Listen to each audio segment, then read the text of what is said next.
24 horas con Liz Valareso y María Gracia Costa. Buenas tardes con todos, bienvenidos a 24 horas. Nuevos operativos en la penitenciaría del Litoral. Ya mismo Carlos Acoto nos cuenta en directo qué se encontró en estos allanamientos. Hola María Gracia, ¿cómo estás? Buenas tardes. ¿Qué tal? ¿Cómo estás, Liz? Amigos, muy buenas tardes. El Consejo de Administración Legislativa se reúne esta tarde para analizar las denuncias contra Bella Jiménez. Andrea Samaniego nos contará detalles en directo, pero ahora empezamos con la situación carcelaria. Empezamos: armas de grueso calibre, municiones, droga y hasta un espacio adecuado como piscina para el entretenimiento de líderes de organizaciones delictivas es lo que se ha encontrado en las últimas intervenciones realizadas por la policía en la penitenciaría del Litoral.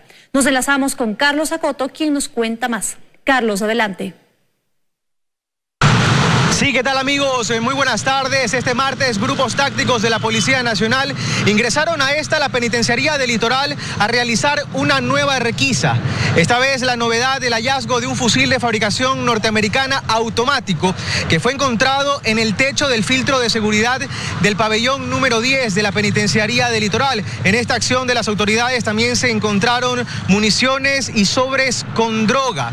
Esta acción se realiza apenas después de que este fin de semana se encontraran en el pabellón 6 de la penitenciaría del Litoral espacios que habían sido adecuados como zonas de recreación con piscinas para el disfrute de algunos líderes identificados de organizaciones delictivas que cumplen su pena en este reclusorio.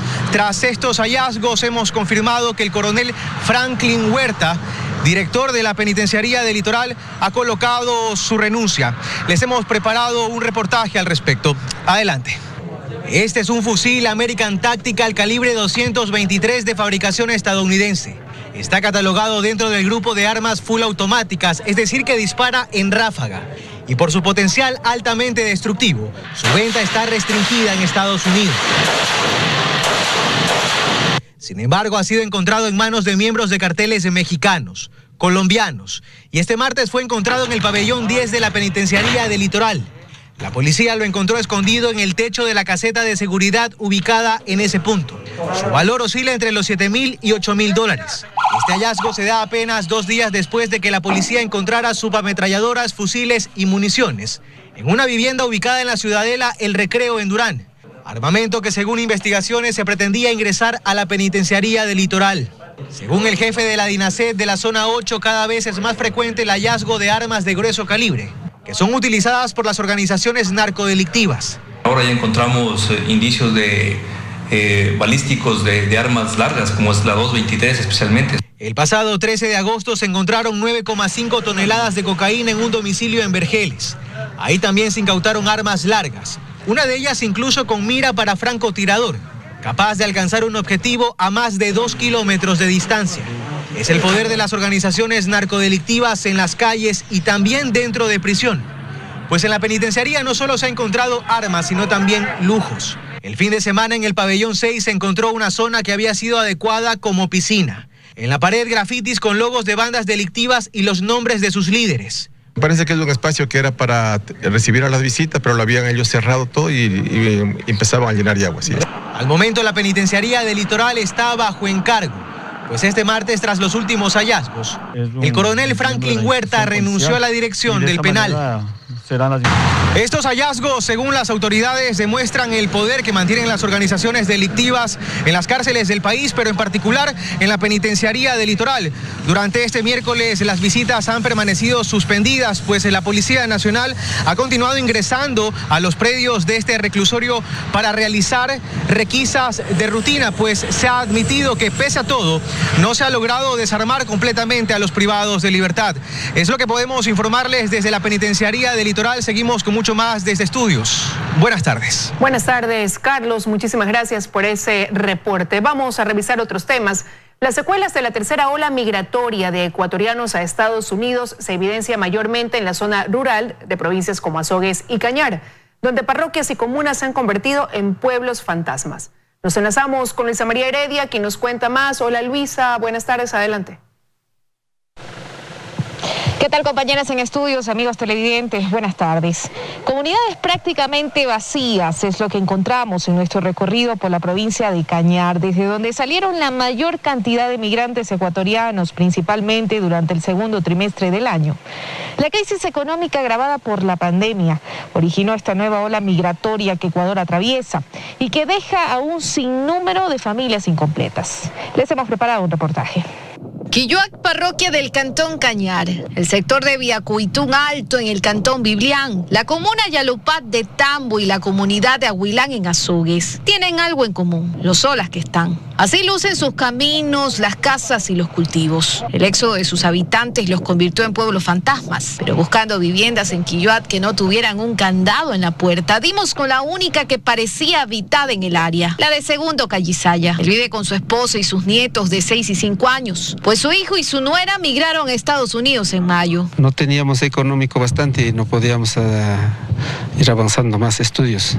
Por eso me fueron alejándose. Prestaron dinero para sacar pasaporte, comprar pasajes de avión a México y pagarle al coyotero que los hizo cruzar la frontera. Ahora están en Boston trabajando. Allá es más duro, pero sale dinero, pero es terminar la vida allá. Pues los que se van no lo hacen con la idea de pronto regresar. La intención es juntar el dinero suficiente para contactar nuevamente a los coyoteros y pedirles que ahora lleven a los pocos familiares que se quedaron acá, como Rosa, quien vive en la comuna Yalupat. En su casa, todos migraron en julio. Sí, fueron todos. Sí, me quedé solita. Partieron y la dejaron a cargo de los niños y los abuelos. Únicamente están llamando así para saber cómo están, pero ya no es como estar aquí igual, es así. Labrando la tierra, recuerda a Rosa cómo era la forma de sobrevivir en las zonas rurales de la región interandina. En ellas quienes habitan actualmente son adultos mayores que reciben remesas, esposas y niños que realmente están a la espera de juntar dinero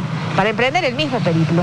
Es el caso de Jenny Naula, su esposo se fue en abril. Teníamos una hija y nos hace falta, pero en tanto la economía pues es un poco más estable. Ellos allá pueden trabajar y pueden tener más ingresos allá y nos ayudan acá. Confiesa que la idea de cruzar ilegalmente la frontera más peligrosa de América con su hija le aterra. Es arriesgado, la verdad no es seguro el viaje. No he tomado esa decisión todavía. Los 2 hermanos mayores de Jenny también migraron y los 3 hermanos de Blanca. El viaje duró 20 días. Allá, cuenta Blanca, se han juntado con otros habitantes de la misma comunidad. Bueno, más ahora en tiempos de pandemia, que la mayoría viajó allá. En lo que va de 2021 se han registrado más de 88,000 salidas de ecuatorianos con destino a México. La embajada de ese país en Quito dice que de cada 10, solo 3 volvieron. Los otros 7 abandonaron su suelo.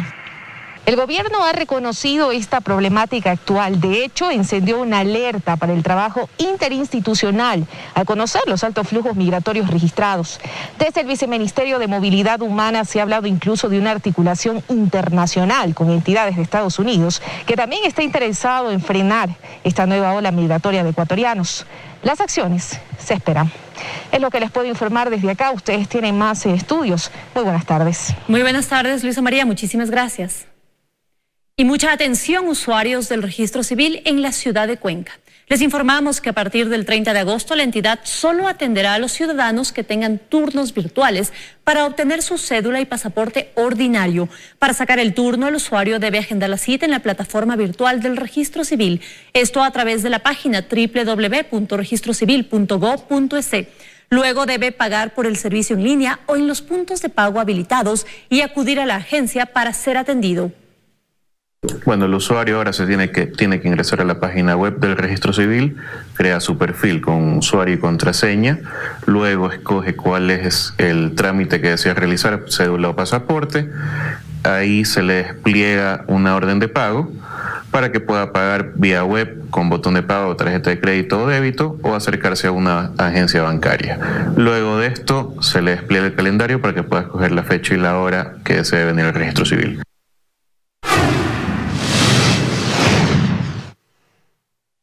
El Consejo de la Administración Legislativa se reúne esta tarde para conocer y resolver las denuncias contra Bella Jiménez, a quien le piden que dé un paso al costado de la segunda vicepresidencia de la Asamblea.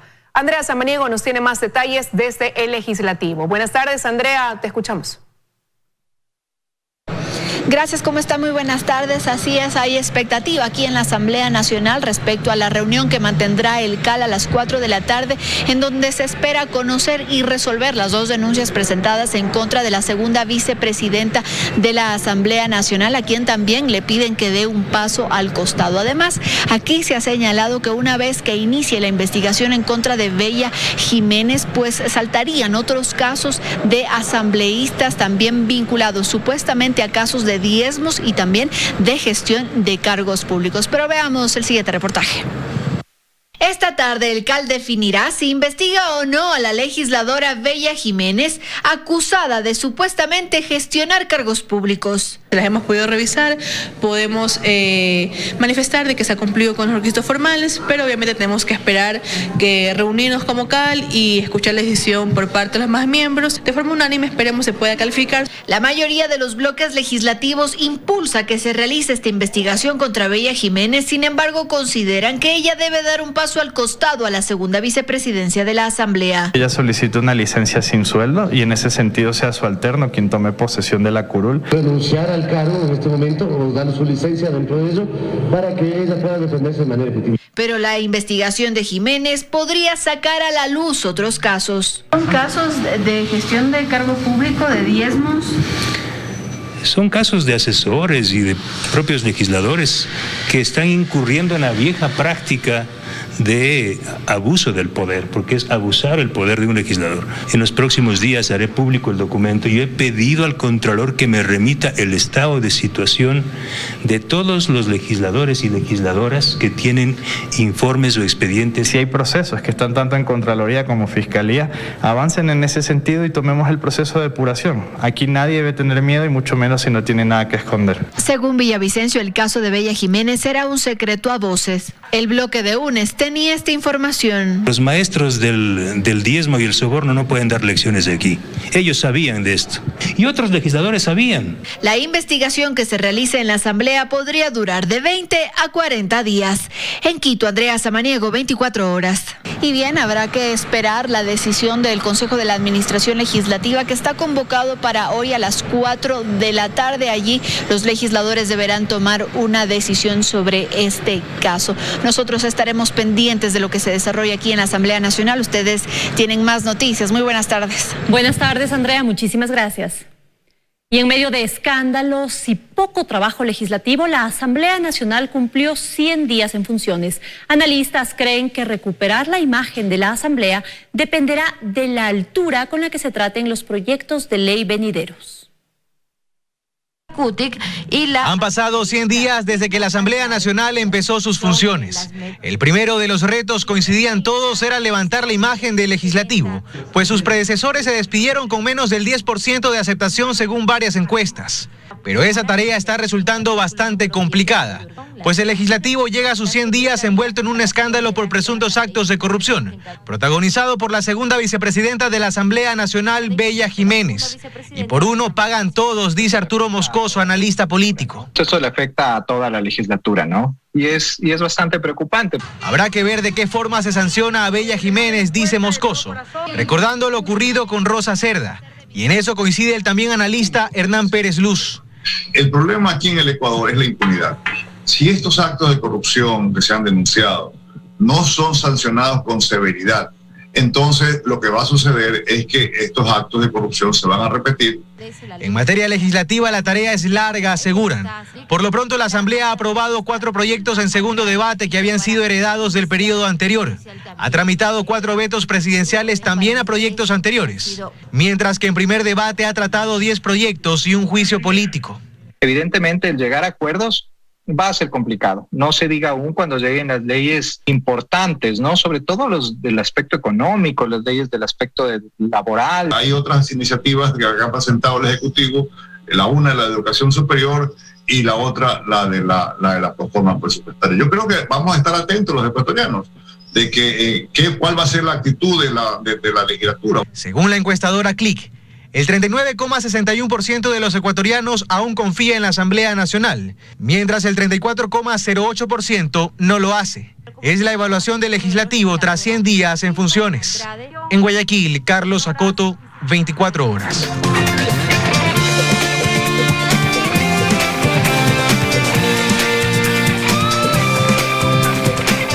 Estamos de regreso con más noticias. Ecuador mantiene una balanza comercial negativa con México, es decir, que le compra más de lo que le puede vender. Un acuerdo comercial con ese país ayudaría al ingreso de Ecuador a la Alianza del Pacífico, algo que el gobierno ecuatoriano apuesta por concretarlo.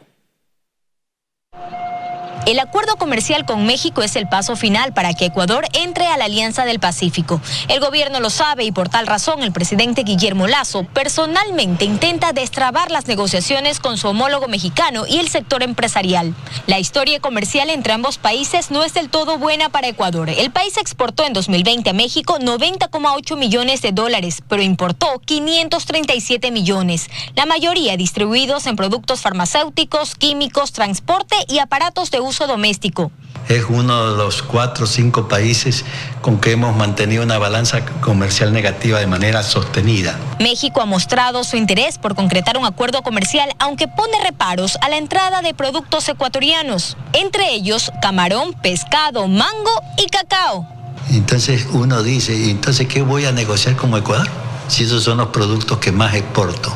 El cacao ecuatoriano es el principal producto de exportación a México. México es un productor histórico de cacao, tiene una buena cantidad de industrialización que quieren proteger de manera injusta porque quieren que sus chocolates lleguen acá. El sector cacautero cree que el cacao ecuatoriano no es una amenaza para México, sino más bien un complemento. Ecuador tiene esta distinción mundial de ser el cacao más rico del mundo.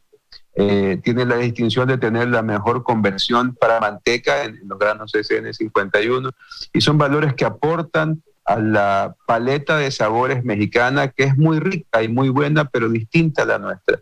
Pero estas no serían las únicas trabas a superar. Nos reclama un tratado bilateral de inversión Ecuador-México para garantizar a su inversión.